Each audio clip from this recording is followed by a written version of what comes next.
In South Korea, one slap is worth $10,000. The boy took 5 slaps to the face. His rich classmate pulled out $50,000 and threw it on the ground. The boy clenched his fists, but didn't dare fight back, because he was born broke. $50,000 to him was barely enough to cover a month's meals. This is an elite academy where money rules everything. Every student here was born with a silver spoon. The school bully, A-Wei, is the only son of a military dynasty. The school beauty, Xiaojun, is the daughter of a real estate mogul, and the most popular guy on campus, Jerry, sits at the very top of the food chain. He's the heir to Daoxin Group, a conglomerate worth over 500 trillion Korean won. Tom is the odd one out. He earned his spot here by scoring first place in the entire city. Tom's dad is a washed-up comic artist, buried under $200 million in gambling debt, always on the run from the people he owes. His mom may look tough on the outside, but she's just a dishwasher pulling in minimum wage. Tom carries the weight of the whole family on his shoulders. After school, he delivers food. At night, he clocks in at the convenience store, just to scrape together enough for rent each month. Curly is Tom's only friend at school, because they're both on financial aid.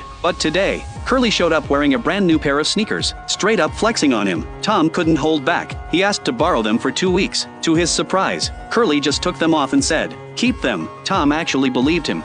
농담이야. 미쳤냐? 내가 이걸 너 왜 주냐?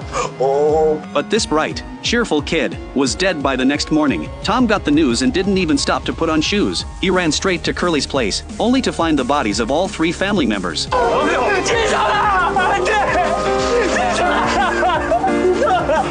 They were already drowning in debt, and the Daoxin Group's latest demolition project was the final straw. It destroyed what was left of that family. Tom had barely stepped out of the funeral home when the school bully, A-Wei, locked onto him, all because Tom refused to let A-Wei cheat off his midterm exam. So A-Wei had him jumped just like you saw at the beginning. Luckily, Jerry happened to witness the whole thing. He stepped in and shut it down, but as they walked away, Chairman Huang of Daoxin Group pulled Jerry aside, told him to stay away from kids like Tom, said their poverty might rub off on him. One beating wasn't enough for A-Wei. The next day, he made Tom run an errand, deliver his homework to his door. On the way, a small glass marble rolled right up to Tom's feet. He picked it up. It was deep blue with streaks of purple and turned it over in his hand. That's when an old woman at a roadside stall looked his way. Turns out, she was the one selling it. Tom handed the marble back and started browsing the odds and ends on her table. The old woman told him everything she sold was one of a kind. Said the brush right there was once used by a famous historical figure. Tom couldn't help but laugh. He casually picked up a spoon and asked her what story came with this one.